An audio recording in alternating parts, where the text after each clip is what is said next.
So is now the time just to stop those extra benefits? They all started with a wonderful intention.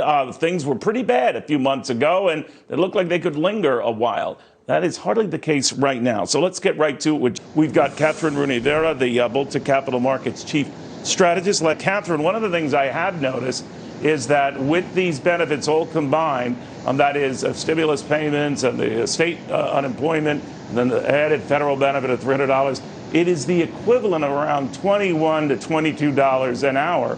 You tell a restaurant owner or a small business owner to compete with that, he can't.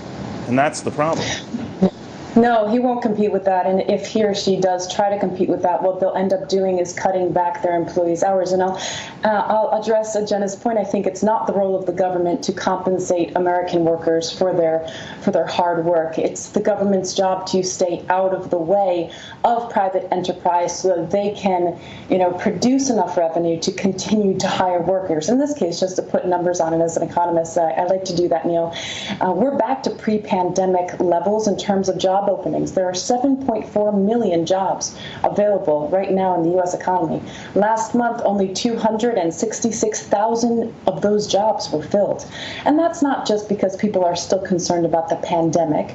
And eventually that'll go away. So part of this, I think, is temporary, especially these more attractive wages, because wages are going higher, will tantalize people back into the job force. But it's unequivocally a fact that when you have a top-off benefit, and that's $300 in addition to unemployment benefits per week, as you said, that adds up to about $22 per hour. That's enormously incentivizing to not return to the labor force. And we have an economy, Neil, that's $25 trillion in debt. We have a fiscal deficit that is 20% of GDP, 20% of GDP, and $6 trillion in additional stimulus spending only over the past 12 months, with not even a discussion of retracing any of that additional $6 trillion of deficit and debt finance spending. To the contrary, Neil, we're talking about more spending. This is egregious and it's very worrisome. At a minimum, it's inflationary. It's devastating for our grandchildren.